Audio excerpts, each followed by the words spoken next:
So this woman wants to unalive her somewhat famous husband so that she can be with someone much worse. Now the woman's name is Victoria, and she's around 30 years old, and she's living in Nevada, and one day she meets someone kind of famous. This guy, Aaron. And Aaron's around 45, and he's one of the hosts of this TV show, Ghost Adventures, where they go around to different haunted places looking for paranormal activity. And so Victoria meets Aaron, and she thinks he's kind of fine. And soon enough, they start dating, and they fall in love, and eventually they get married. And they have their wedding at the Haunted Mansion in Disneyland because, you know, ghosts. But anyway, things are going great for them. They're in love, Aaron is on a successful TV show, and it doesn't seem like anything could screw this up.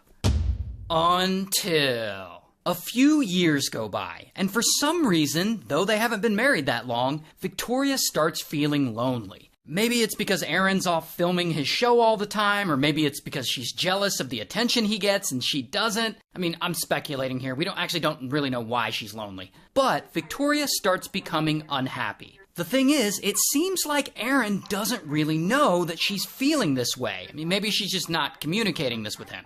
But one day in 2024, everything changes because she's watching this true crime docuseries. A docuseries about this guy, Grant. Grant is 35 and he's actually in prison right now. Why is Grant in prison? Well, if you remember, about a month back, we actually covered Grant's story. And if you don't remember him, let me remind you of what he did.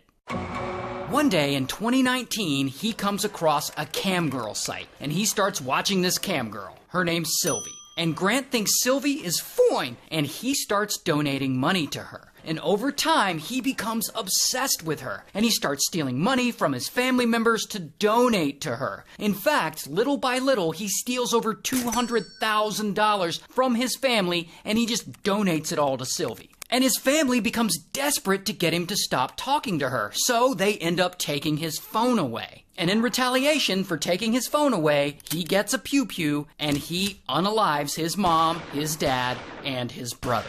So for that, he gets convicted and he gets life in prison, which he is currently serving. Here's the crazy thing, though. Prison hasn't actually stopped Grant from being obsessed with women. I mean, he's kind of well known now. Like, his story is famous. He's had a whole ass docuseries made on him. And because of that, I guess women around the country have been writing to him while he's in prison. Like, oh my God, you're so fine. As if he didn't just get convicted of murdering his whole family because he couldn't have this cam girl. No, these women want him. Like, sometimes he'll have phone contact with them and he'll respond all creepy like, "Hi, my precious little kitty. I want so many more pictures and videos, and this is just amazing that I get to see you like this. Those beautiful little that I just want to fucking bite on." Buh. So yeah, I guess in prison, he got game? Anyway, so back to Victoria. So in 2024, she watches this whole documentary about how Grant went crazy over a cam girl and unalived his whole family. And for reasons I'll never understand, she's like, oh, he seems like a nice guy. I really want to get to know him. And that is when apparently Victoria writes to Grant. And I assume he writes back. And soon they hit it off and they're communicating back and forth. And at some point, while in prison, Grant low-key gets a contraband phone, which is a cell phone that he would keep hidden because prisoners are not supposed to have cell phones. So he gets this phone, and he and Victoria start texting one another. And I guess over time, they really start liking each other, and they fall in love. Now keep in mind, she's still married to Aaron. So now she's having like a full-blown emotional affair. And she starts texting Grant about how she wants out of her marriage and how she'd rather have a life with him, while poor Aaron, who from the reporting I've read is universally described as a nice guy and a big teddy bear. This guy has no idea any of this is going on. He apparently believes nothing is wrong with his marriage to Victoria and that everything is going great, because while Victoria is around Aaron, she's pretending that it is. Now, this is where things get really messed up. So Victoria and Grant are texting back and forth all the time, and they allegedly come up with a plan to get rid of Aaron for good. They decide to hire a hitman to take Aaron out. And so Grant is apparently all excited and he gets right to work on this plan. And he uses his contraband phone to contact someone he knows on the outside. I guess he just texts this guy and he's like, "Hey, wanna murder someone?" And this person is like, "All right." And through text, Victoria agrees to pay this hitman $11,515, which is a very specific amount. But anyway, boom, they have officially set this plan in motion. Meanwhile, in front of Aaron, Victoria is still pretending everything is fine and that she's happy in this marriage. On Instagram, she posts pictures of them together on a plane, while he's still oblivious. On their wedding anniversary, he posts a picture of their wedding saying, "2 years ago today, I got to marry my best friend. I'm so lucky to have you in my life." While at the same time, she's texting Grant, talking about the hit that they're about to pull off and saying things like, "I'm so anxious, Lolo.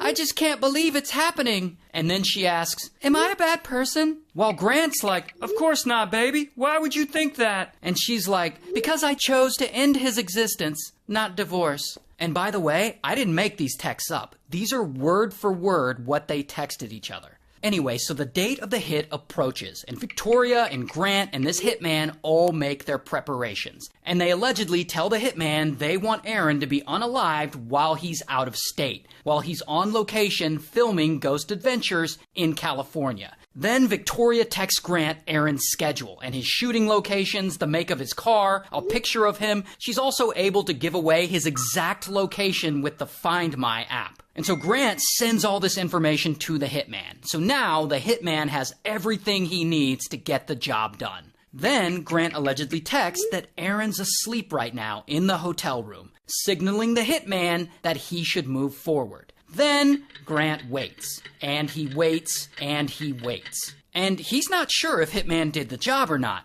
So he texts him, "Can I get an update? Was it done?" And that is when everything falls apart. Because suddenly, boom, correctional officers at the prison bust Grant for having a phone that he's not supposed to have, and they take it away from him. And as of now, we don't know what happened to Hitman. We just don't have that information yet. But Aaron is still alive, thank goodness. So the hit didn't work. But now Victoria can't communicate with Grant because he doesn't have his phone. So she doesn't know what the hell happened or what's going on. So she just goes on about her life and keeps pretending like her marriage is fine. For months, she's posting on her Instagram, her and Aaron on Valentine's Day, "Mini golf with my Valentine." She's posting about the Lego set she built for him. She posts this picture with their cat, "Cuddle puddle with my boys." See, that's Aaron's leg, that's her leg, and that's his hand on her leg. So to the outside world, everything seems to be going fine for them. So this goes on for several months, and this whole time, prison admin has Grant's contraband phone. And eventually, they start going through it. And that is when they see all these texts between him and Victoria talking about hiring a hitman to unalive her husband. And so, bam, police go and they arrest her. And I don't have a mugshot, but here's a picture of her in real life.